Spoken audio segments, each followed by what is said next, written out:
Hello. Oh, where do I begin? Where did I leave off the last one? I was just leaving. Uh, so much has happened. Uh, I don't know if I told you guys about that story. No, I wouldn't have even been able to. Okay, so I'll start where I'll start where we left off. So I was going to. Erica arrives at my place, and we go over to the Vancouver airport in order to fly off. And what ends up happening is that we're stopped, and like there's a new law in Canada where I'm just not able to fly at all within the borders of Canada. None, zero. No flying in the borders of Canada if you're unvaccinated. And since I only have one shot, I'm unvaccinated, well, which is a good thing in my opinion. But uh, yeah, so we're sort of stuck there, and the thing is, not even Erica can fly because uh, there's a bit of a mix up in the end about the she forgets a piece of paper and she's not even able to fly. So we end up like calling people, we're trying to reschedule things, and what ends up happening is we schedule me for to fly from Seattle and Erica to fly from Vancouver the next day using the same ticket. Uh, and we figure things out. We find a way for me to uh, like drive down to Seattle, go to a park for fly place, and park there, and have it stay there for 2 weeks, and yada yada yada. It was a very like it was pretty stressful. It was honestly, yeah, I mean, there's been a lot more stressful stuff that I've been going through over the past few months, so it wasn't that bad. The car situation was definitely worse. Uh, yeah, it was stressful to some degree, and we end up getting and arriving down in Florida. Yeah, and we have a pretty nice time there. We're hanging out with our parents and with different family friends and having good food and going out to eat in different restaurants and stuff like that.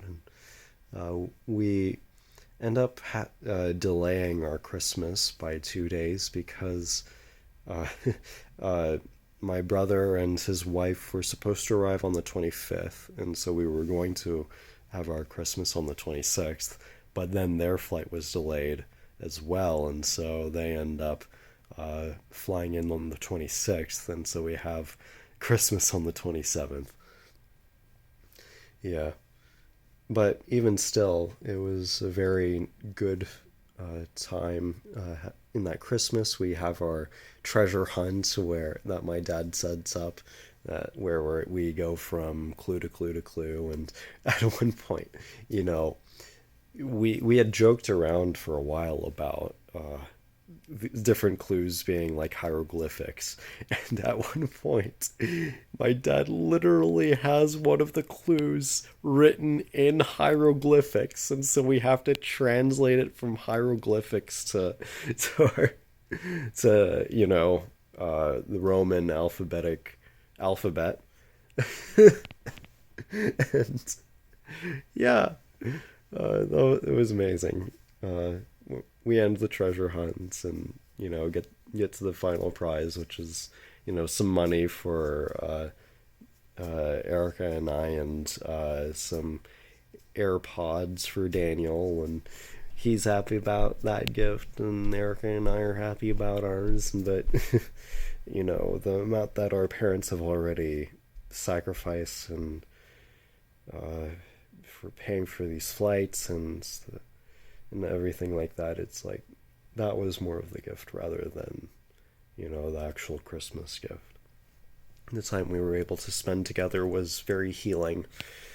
There have been a lot of, family struggles throughout the years that, you know, are being resolved over time. And this year, there was a few things that were talked over and were healed and resolved under God's grace and glory. It was a good time. And uh, so we fly back over to Seattle. Well, I fly back to Seattle. Erica flies back to Vancouver. Erica lives in Washington, and I live in BC. So we end up like swapping it. Hilariously enough, both of us have to cross the border, even though like Erica's already living in the U.S. Whatever. Uh, yeah, it was overly complicated, but it worked out in the end. And there were more flight complications. Like literally every single flight had complications, except for I think Daniel and Tiffany's flight back. I'm not sure about that, but no, yeah, that flight had complications too. Oh my gosh, every single flight had complications and delays. Every single flight. Yeah, my flight coming back, there was a plane change. We had to change planes, and so there was a massive delay there. And then I'm getting to the good part.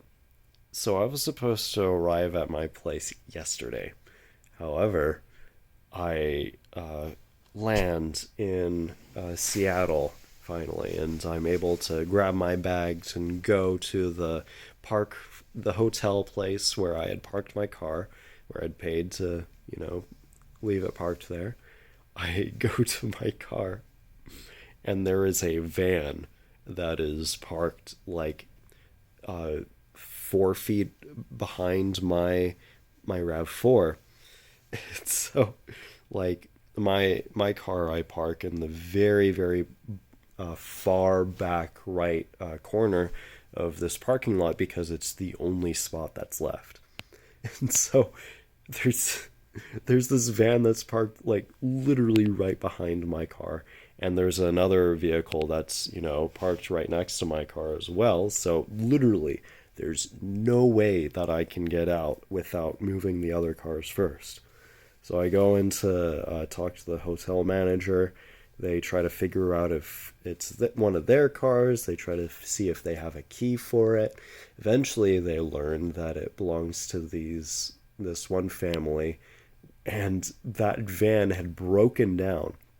It's not able to get into any gears. It's like stuck in park mode. It can't even get into neutral. You can't even put it in neutral and push it. It's just stuck in park. So there's literally no way to move this thing without a tow truck. So we wait. And honestly, at this point, I'm almost relieved because it has been snowing up here for the past I don't know how long.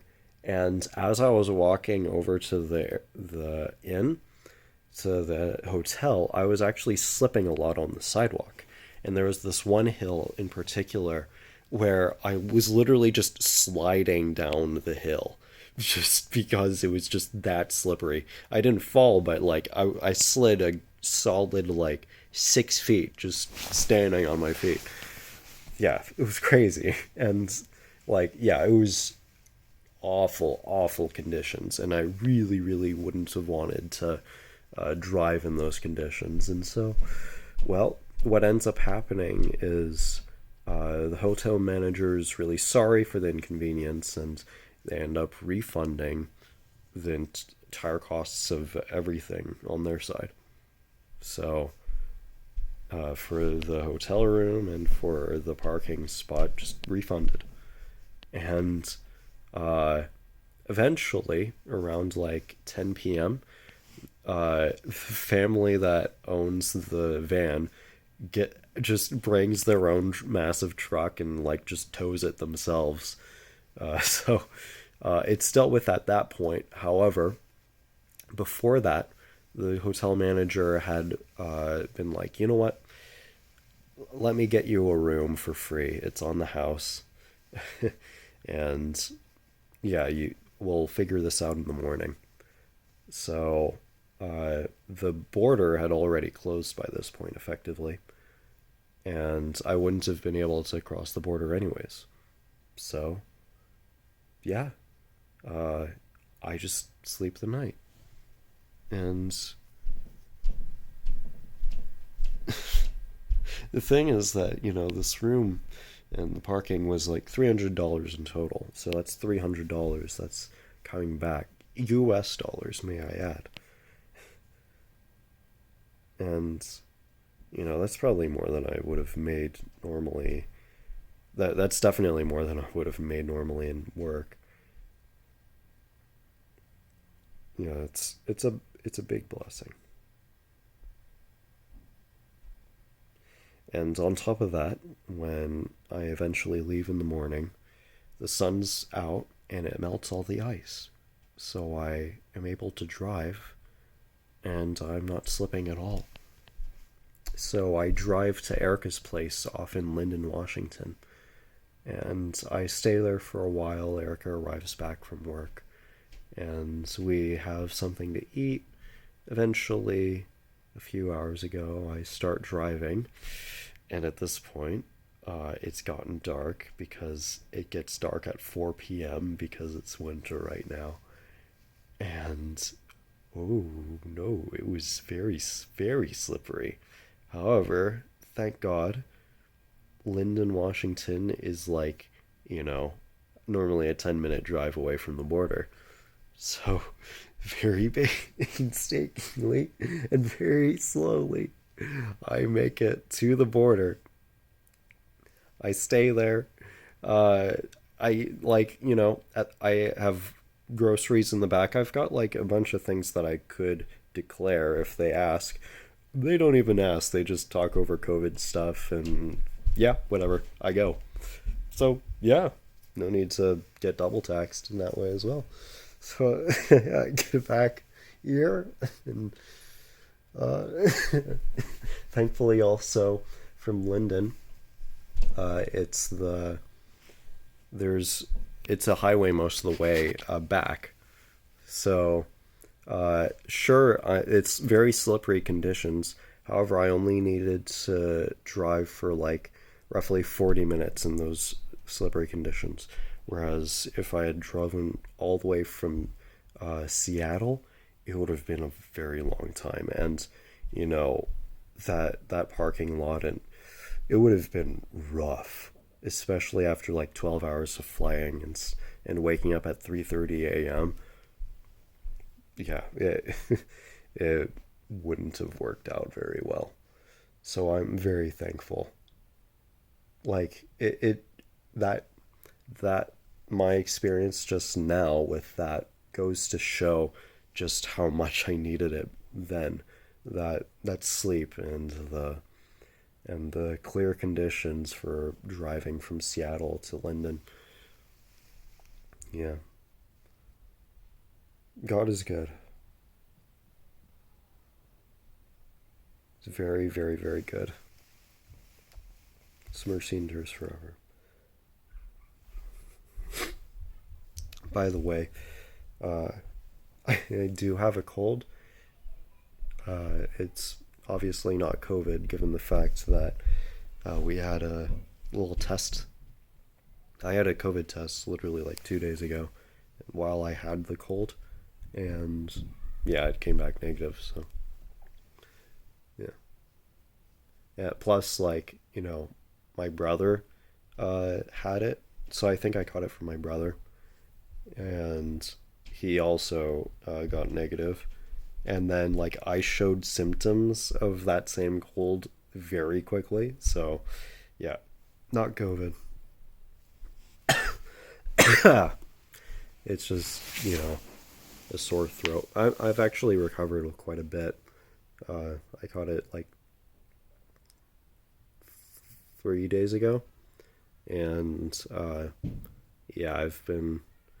I had a really sore throat like yesterday and the day before, and then yeah, but now it's based. Yeah, I don't. It's not even sore anymore. It's just mucus and stuff, and yeah, it's like some nasal congestion. But yeah, no COVID. So all right. Well, I'll catch you guys later, give you some more updates, and I'll be working during these 14 days on some very interesting matters. I don't think I've talked to you about those matters. Should I talk about that right now? It's 15 minutes in this video already.